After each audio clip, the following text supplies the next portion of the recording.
Depuis aussi longtemps, ou autant que je me souvienne, j'ai toujours admiré la grande maison de mon père, perchée sur la colline surplombant la ville. Construite dans les années 1950, elle avait ce charme architectural qui faisait rêver quiconque posait les yeux sur ses volets verts et son large porche. C'était là que j'avais grandi, bercé par les histoires de la jeunesse de mon père et par la chaleur d'une famille unie. Du moins, c'est ainsi que je me plaisais à la décrire avant que tout ne bascule. Car si mon père était un homme droit, honnête et travailleur, ma mère était son parfait opposé. Son charme n'avait d'égal que son sens aiguisé de la manipulation. Quand mon père est tombé malade, elle a commencé à prétendre s'occuper de lui, mais je sentais déjà une certaine hypocrisie dans sa voix lorsqu'elle déposait un baiser sur son front fiévreux. Mon père n'était pas naïf, je le sais, mais il l'aimait trop pour imaginer qu'elle pût un jour se retourner contre lui. J'étais moins crédule et je sentais un danger planer sur notre foyer. Toutefois, jamais je n'aurais pu anticiper la trahison qui allait marquer ma vie pour toujours. Jamais je n'aurais pensé que la femme qui m'avait mis au monde puisse briser autant de destins. Mon père s'est éteint un matin d'automne alors que je venais d'avoir 22 ans. Sa disparition m'a dévasté, tout comme elle aurait dû affecter ma mère. Pourtant, à peine la cérémonie d'enterrement achevée, elle s'empressa de me parler de formalités administratives. J'aurais préféré qu'on respecte un minimum de deuil avant d'évoquer l'héritage et les responsabilités légales, mais elle n'avait visiblement pas cette sensibilité. Elle avait déjà en tête un plan bien précis et je ne tarde pas à le découvrir. À l'époque, j'étais encore étudiant et je ne me souciais guère de la maison familiale, persuadé qu'elle serait préservée comme un sanctuaire en mémoire de papa. J'avais tort. Quelques mois après la mort de mon père, j'appris que ma mère s'était secrètement débrouillée pour faire transcrire la maison à son seul nom. Elle fit jouer de prétendues dettes médicales de mon père pour organiser ce transfert de patrimoine sans m'en informer. Je me souviens encore de ce sentiment de trahison qui m'a envahi. Il était clair qu'elle n'avait jamais aimé papa autant qu'elle aimait l'argent et les opportunités. Pourtant, je ne pouvais rien prouver juridiquement et je décidai de ne pas me lancer dans une bataille que je ne pouvais qu'épuisante.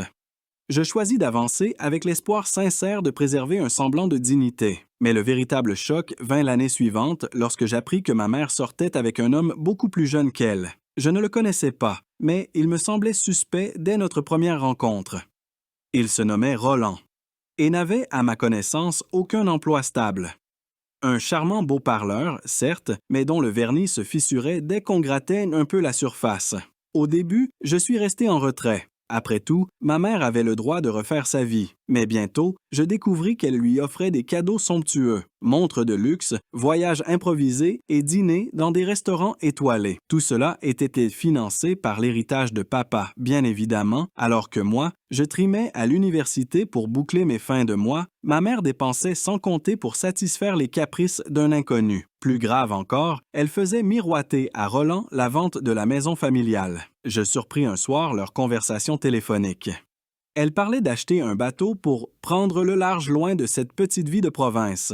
Mon sang ne fit qu'un tour. Je ne pensais pas qu'elle irait jusqu'au bout de cette folie, mais j'avais sous-estimé sa capacité à tout sacrifier pour une illusion d'amour. Cette fois, j'allais devoir réagir, et vite.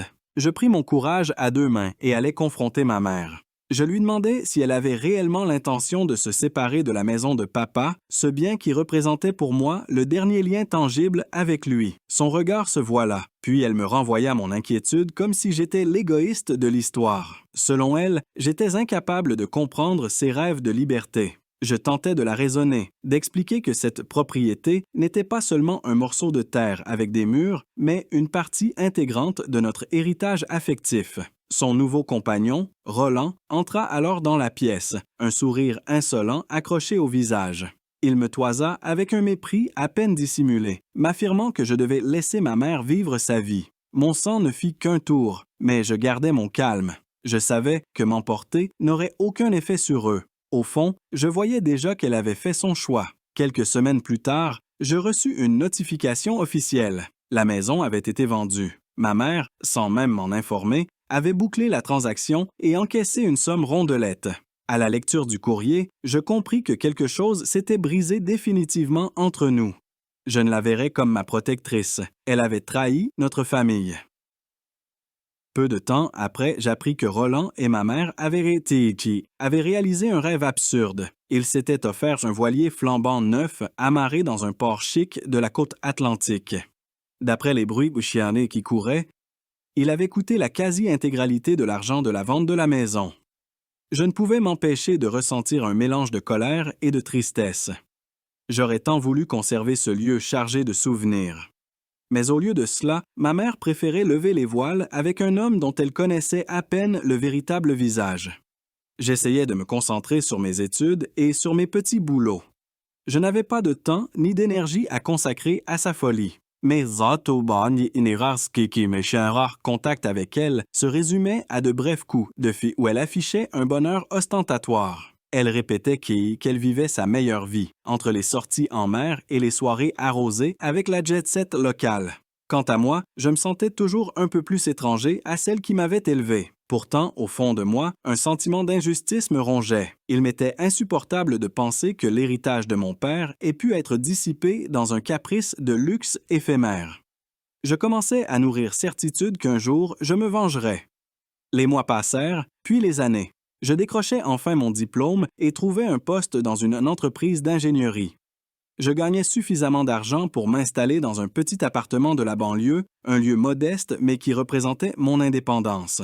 Pendant ce temps, je recevais de moins en moins de nouvelles de ma mère. Les rares fois où nous parlions, elle vantait toujours sa vie sur le bateau, sans jamais manifester le moindre regret d'avoir vendu notre maison. Je m'efforçais de ne pas exploser de rage, mais au fond de moi, je cultivais un ressentiment profond. J'appris par des connaissances communes que Roland menait grand train sur le voilier, invitant sans cesse de nouveaux amis à bord, buvant et faisant la fête. Ma mère, aveuglée par ses sentiments ou par son orgueil, ne voyait pas qu'elle s'était mise en danger. Et puis un jour, la nouvelle tomba. Roland l'avait quittée pour une autre femme, plus jeune encore. Il était parti, emportant avec lui tout ce qu'il pouvait embarquer, la laissant sans ressources. Quand j'entendis cette histoire, je ressentis d'abord un pincement au cœur, puis un sentiment étrange de satisfaction. Elle récoltait enfin ce qu'elle avait semé. À mes yeux, ce n'était pas une tragédie. Désormais, elle goûterait la solitude qu'elle m'avait imposée. Quelques semaines plus tard, alors que je venais de commencer un nouveau projet au travail, j'entendis frapper à ma porte en pleine soirée. J'ouvris pour découvrir ma mère, l'air défait, les yeux cernés et le teint blafard. Elle ne portait qu'une petite valise à la main. Tout son orgueil semblait s'être évanoui. D'une voix brisée, elle m'expliqua que Roland l'avait abandonnée, qu'elle n'avait plus de toit et qu'elle ne savait plus où aller. Elle me supplia de l'héberger, ne serait-ce que temporairement. La colère refit surface instantanément. Le visage de mon père, son sourire bienveillant, tout me revint en mémoire. J'avais devant moi la femme qui avait démoli l'héritage de papa pour un voyou égoïste, qui m'avait dépossédé de mon foyer d'enfance et qui n'avait jamais manifesté le moindre remords. Et maintenant, elle me demandait de la recueillir. Je la regardais longuement, pesant le pour et le contre. Toutes les valeurs morales que mon père m'avait inculquées me soufflaient en ton d'être charitable. Mais la blessure était trop vive, et son pardon n'existait pas dans mon cœur. Je décidai malgré tout de la laisser entrer sans un mot, avec en tête le sentiment qu'un règlement de compte était inévitable. Le piège devait se refermer au gré des souvenirs amers. J'avais l'occasion de lui faire payer. La première nuit qu'elle passa chez moi fut tendue. Je lui proposai le canapé, pas par manque de place, mais pour lui signifier la distance que je voulais garder.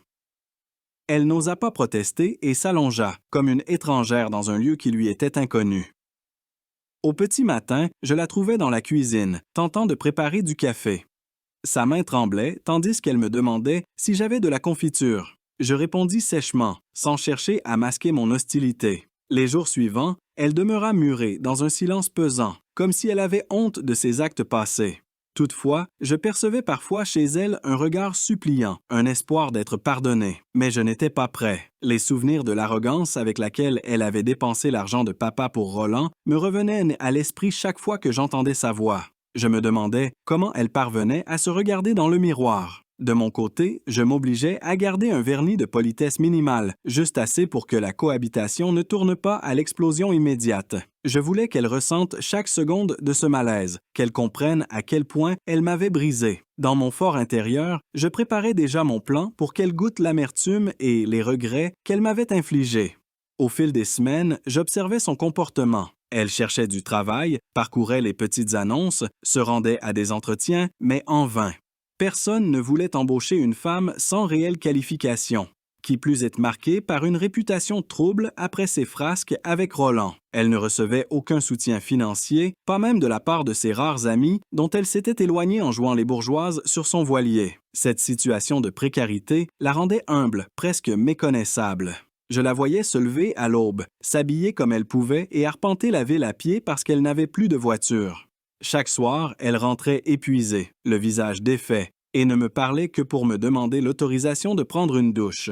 Je la regardais se débattre sans intervenir, sans chercher à l'aider. Au contraire, je la laissais affronter seule les conséquences de sa trahison. Parfois, j'éprouvais un léger frisson de culpabilité, me demandant si je n'allais pas trop loin. Mais chaque fois, je me souvenais de la maison de papa, de son regard bienveillant et du mal qu'elle nous avait fait à tous deux. Alors ma détermination se raffermissait. Il n'y aurait pas de pardon. En la voyant s'user ainsi, je mesurais son désarroi. Chaque larme nourrissait ma douce revanche. L'opportunité de finaliser ma vengeance survint un matin où elle me demanda un service. Elle avait enfin décroché un entretien d'embauche sérieux, mais il se situait dans une zone industrielle éloignée. Elle me supplia de la déposer en voiture, prétextant que c'était sa dernière chance de trouver un emploi stable. J'acceptais, feignant une empathie de circonstance. Sur la route, elle tenta de me remercier et de m'expliquer combien elle regrettait son passé. Je demeurais silencieux, observant son visage marqué par la fatigue et l'angoisse. Arrivé sur place, je la laissais descendre, lui souhaitais bonne chance, puis prétextais devoir me garer plus loin. En réalité, je fis aussitôt demi-tour, la plantant là sans moyen de rentrer. Je savais qu'elle n'avait pas d'argent pour prendre un taxi. Une partie de moi se demandait si j'étais devenu cruel, mais je repensais à tout ce qu'elle avait détruit. Quand je rentrai chez moi, je me sentis étrangement soulagé. La vengeance avait un goût amer, certes, mais j'estimais qu'elle méritait de ressentir au moins une fraction de mon désarroi. Ce soir-là, elle revint à pied, harassée et trempée par une averse inattendue. Je ne lui adressai pas un regard. Elle sut alors qu'elle ne trouverait pas de pitié ici. Cette indifférence scellait ma décision. Elle n'était plus rien. Au cours des semaines suivantes, sa situation empira. Les factures s'entassaient et elle n'avait toujours pas trouvé de travail. Je voyais bien que son moral se dégradait, mais je m'en moquais. Je laissais la tension monter sans jamais offrir la moindre aide financière ou émotionnelle. Parfois, je rentrais tard exprès pour ne pas la croiser. Parfois, je la surprenais à pleurer en silence, assise sur le canapé, la tête dans les mains. Chaque larme était un rappel de ce qu'elle avait fait subir à papa et à moi. Elle devint plus maigre, son visage creusé par la fatigue et le stress. Et, un soir, elle m'annonça qu'elle avait décroché un petit boulot de serveuse dans un restaurant minable. Elle espérait au moins gagner de quoi se nourrir et éventuellement se trouver une chambre ailleurs. Je l'écoutais sans réagir, me contentant de hocher la tête.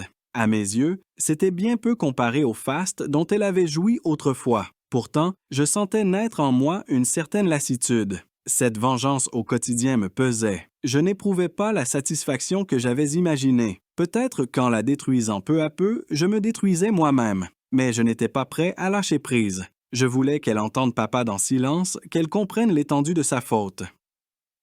Puis, un événement bouleversa la donne. Un soir, en rentrant, je la trouvais évanouie dans la cuisine. Elle avait fait un malaise, probablement lié à la fatigue et à la sous-alimentation. Un élan d'humanité me poussa à appeler une ambulance. Les pompiers l'emmenèrent à l'hôpital. Je passais la nuit à ruminer dans la salle d'attente. Malgré ma colère, je ne pouvais m'empêcher de ressentir une angoisse sourde à l'idée qu'elle puisse mourir. Le médecin m'expliqua qu'elle était en dénutrition et que son organisme était affaibli. Il me demanda si elle traversait une période de stress intense.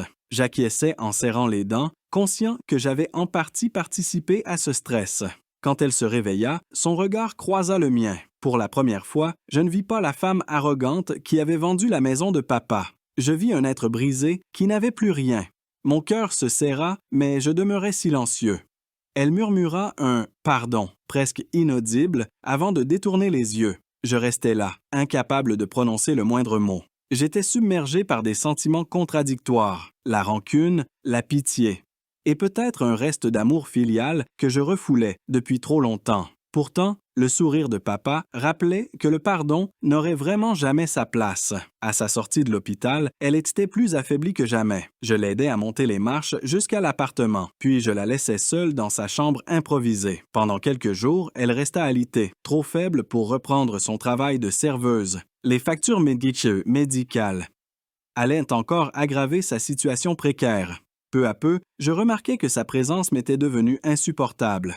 Non seulement elle me rappelait sans cesse la destruction de notre famille, mais elle était aussi un poids au quotidien. Mon orgueil me chuchotait de la jeter à la rue, de solder définitivement ce lien toxique. Pourtant, quelque chose m'en empêchait encore. Peut-être un reliquat d'humanité ou le souvenir de mon père qui, malgré tout, avait aimé cette femme. Je me montrais donc plus distant encore, évitant son regard et ses tentatives de dialogue. Un matin, je partis travailler sans un mot, la laissant sans nourriture, sans promesse d'aide. En rentrant le soir, je la découvris assise à la table, fixant la porte d'entrée comme si elle attendait un verdict. Son visage était blême, ses lèvres tremblaient. Elle me demanda, d'une voix éteinte, si j'allais la chasser. Je ne répondis pas tout de suite, savourant ce silence lourd de conséquences. J'avais un choix, l'expulser ou laisser ce supplice se prolonger. C'est alors qu'un souvenir me revint. Papa, au bord de son lit d'hôpital, serrant ma main et me demandant de veiller sur elle. Je n'avais jamais compris sa requête, tant elle me paraissait injuste après ce qu'elle lui avait fait subir. Pourtant, ce jour-là, il m'avait regardé avec une tendresse infinie et m'avait dit que l'amour est un fardeau dont on ne se débarrasse pas si facilement. Devant ma mère, réduite à l'état de mendiant, j'entendis la voix de papa résonner en moi. Dans un mélange de rage et de résignation, je réalisais que j'étais devenu l'instrument de sa punition, mais aussi le gardien de sa dernière volonté. Sans prononcer le mot « pardon », je la pris par le bras et l'aidai à se relever. J'annonçai que je ne la mettrais pas dehors, pas encore du moins. Elle baissa la tête, les épaules secouées par des sanglots silencieux. Je n'éprouvais ni réconfort ni fierté, seulement le sentiment d'accomplir une promesse faite à un mourant. Ma colère ne disparaissait pas, mais je savais désormais que la vengeance ne me libérerait jamais entièrement. Je demeurais son geôlier, incapable de pardonner, mais refusant de l'abandonner à la mort. Ce fut la fin de mes certitudes. Je ne serai ni sauveur ni bourreau, passé impossible à effacer.